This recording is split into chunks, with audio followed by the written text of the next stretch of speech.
नमस्कार, आप देख रहे हैं न्यूज कॉल 24। मैं हूं आपके साथ सुशील गिरीश। न्यूज कॉल 24 के साथ बने रहने के लिए अभी इस चैनल को सब्सक्राइब करें, फॉलो करें और नोटिफिकेशन में जाकर ऑल का ऑप्शन दबाना बिल्कुल ना भूलें। आइए बढ़ते हैं खबरों की तरफ। आज हम बात करेंगे कि बहुजन समाजवादी पार्टी मायावती के अलावा भी दलित राजनीति के लिए एक नया ऑप्शन खड़ा हो रहा है। जी हां, भीम आर्मी के नेता चंद्रशेखर ने दलित मुद्दे पर अपने समर्थकों के साथ योगी सरकार के खिलाफ सड़क पर उतरकर जिस आक्रामक तरीके से मोर्चा खोला है, उसके राजनीतिक मायने भी निकाले जा सकते हैं। यही नहीं, हाल के दिनों में दलित मुद्दों पर चंद्रशेखर जिस तरीके से आंदोलन कर रहे हैं, उसके जरिए दलित समुदाय के बीच अपना राजनीतिक भविष्य की जगह बनाते नजर आ रहे हैं। 80 के दशक में काशीराम ने ऐसा सियासी प्रयोग किया कि देश की दलित चिंतन को राजनीति व्यूह रचना के केंद्र में लाकर खड़ा कर दिया। समाज के सबसे निचले पायदान पर खड़े दलितों के बीच ऐसी राजनीतिक चेतना की अलग जगी कि बहुजन समाजवादी पार्टी बसपा ने उत्तर प्रदेश में मजबूती के साथ दस्तक दी तो मायावती ने 1-2 बार नहीं 4 बार मुख्यमंत्री की कुर्सी संभाली। उसके बाद से दलित वोटों पर सिर्फ मायावती का ही एक छत्र राज कायम था, लेकिन उनके जमीन पर न उतरने से दलित राजनीति का भविष्य बसपा से बाहर सिर उठाता नजर आ रहा है। पश्चिम यूपी में दलित राजनीति का नया चेहरा बनकर उभरे हैं चंद्रशेखर। बसपा का विकल्प सूबे में तैयार करने में जुटे हैं। हाथरस में दलित युवतियों के साथ हुई दरिंदगी मामले पर बसपा प्रमुख मायावती प्रेस कॉन्फ्रेंस और सोशल मीडिया तक ही सीमित रही हैं। वहीं भीम आर्मी के नेता चंद्रशेखर ने इस मुद्दे पर अपने समर्थकों के साथ योगी सरकार के खिलाफ सड़क पर उतरकर जिस आक्रामक तरीके से उन्होंने मोर्चा खोला है, उसके राजनीतिक मायने भी निकाले जा रहे हैं। यही नहीं, हाल के दिनों में दलित मुद्दों पर चंद्रशेखर जिस तरीके से आंदोलन कर रहे हैं, उसके जरिए दलित समुदाय के बीच अपना राजनीतिक भविष्य की जगह बनाते नजर आ रहे हैं। दरअसल मायावती की मुश्किल ये है कि उन्होंने अपने सियासी जीवन में दलितों को लुभाने के लिए जिन मुद्दों को कभी हवा नहीं दी, चंद्रशेखर उन्हीं मुद्दों को हवा दे रहे हैं। चंद्रशेखर ने अपनी राजनीतिक दल भी बना लिया है और सूबे में उसे खड़ा करने में जुटे हुए हैं। चंद्रशेखर की मंशा यह है कि बसपा सुप्रीमो मायावती को किनारे रखकर दलित समाज के लिए एक नया नेतृत्व खड़ा किया जाए। इसलिए चंद्रशेखर ने बसपा के संस्थापक काशीराम के जन्म दिवस पर ही इसी साल 15 मार्च को अपनी नई पार्टी बनाई, आजाद समाज पार्टी की बुनियाद रखी है।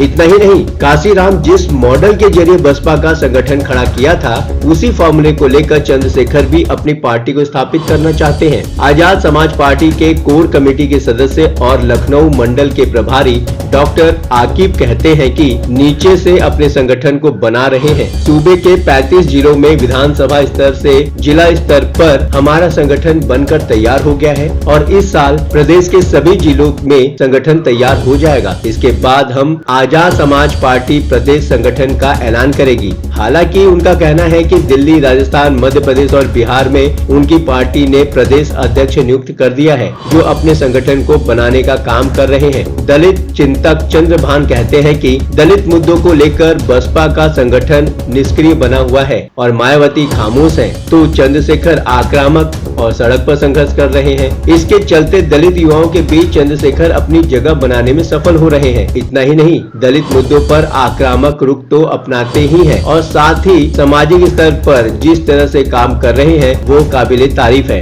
भीम पाठशाला के जरिए पश्चिम यूपी में दलित के बीच भीम आर्मी के लोग अच्छा काम कर रहे हैं। वो कहते हैं कि इससे जाहिर होता है कि वे बसपा का विकल्प बनने की मंशा रखते हैं। पश्चिमी यूपी के कुछ इलाकों में चंद्रशेखर का दलितों के बीच प्रभाव बढ़ा है। वहीं जाटव बीएसपी का मजबूत वोट बैंक है, क्योंकि मायावती खुद भी इसी समुदाय से आती हैं। जानकारों का कहना है कि चंद्रशेखर ने दलितों के बीच जिस तरह सामाजिक क्रांति लाने की कोशिश की, उनके बीच काम किया, उससे उस समाज के बीच उनकी स्वीकार्यता बढ़ी। दलित समुदाय का खासकर युवा तबका उनके साथ तेजी से जुड़ रहा है। वहीं अंबेडकर महासभा के अध्यक्ष अशोक भारतीय कहते हैं कि चंद्रशेखर के सामने अवसर तो है, लेकिन अब सिर्फ दलित के नाम पर राजनीति नहीं खड़ी की जा सकती है। अंबेडकर से लेकर काशीराम ने बहुजन समाज की बात करते रहे हैं, लेकिन चंद्रशेखर ग्रेट चमार से बहुजन समाज के बीच अपना आधार कैसे बनाएंगे, यह देखना होगा। इसके लिए उनके साथ बहुजन विजन के नेताओं का भी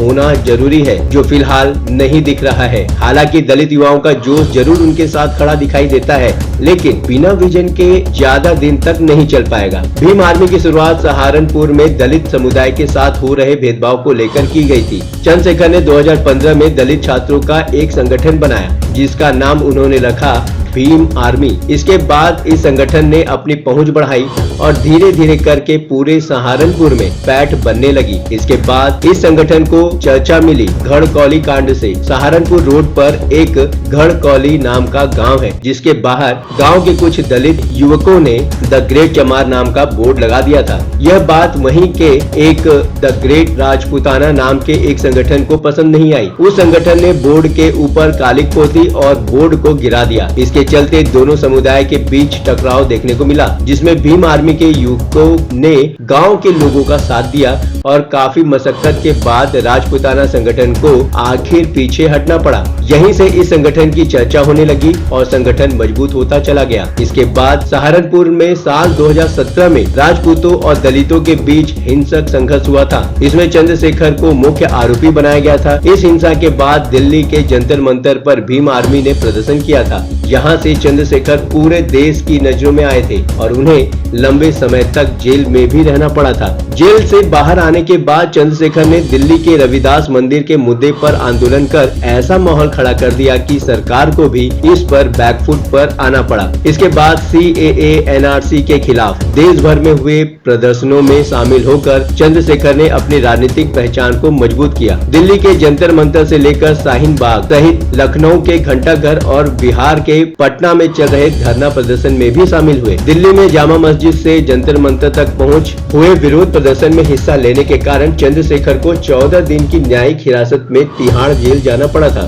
चंद्रशेखर आजाद के साथ पश्चिमी यूपी के कुछ युवा खासकर जाटो समुदाय के हैं, लेकिन दलित समाज के गंभीर लोग उनके साथ अभी नहीं है। इतना ही नहीं, उन्होंने अभी तक जितने मंच इस्तेमाल किए हैं उनमें सभी मुस्लिमों की भीड़ थी। इतने दिनों में दलितों को एकजुट कर उन्होंने अभी तक अपनी कोई ताकत नहीं दिखाई है। वो जन भावनाओं के मुद्दे को लेकर जरूर अपनी सियासी रोटी सेकना चाहते हैं, लेकिन किसी तरह की गंभीर दलित राजनीति को खड़ा नहीं कर पा रहे हैं। ऐसे में अभी यह कहना कि चंद्रशेखर बसपा या मायावती का विकल्प बन जाएंगे, यह जल्दबाजी होगी। हालांकि मायावती की दलित राजनीति में सिंधमारी को उतावले चंद्रशेखर भी काशीराम को ही अपना आदर्श मानते हैं। आपको बता दें कि मायावती भी काशीराम को अपना राजनीतिक गुरु मानती हैं। वैसे चंद्रशेखर की कोई राजनीतिक विरासत नहीं है, वह इससे पूर्व में राजनीति में नहीं थे। चंद्रशेखर आजाद पेशे से वकील रहे हैं। वह सहारनपुर हिंसा के दौरान पहली बार सुर्खियों में आए थे। अब देखना यह है कि मायावती अपने दलित वोटरों को कैसे संभालेंगी और भीम आर्मी के नेता चंद्रशेखर क्या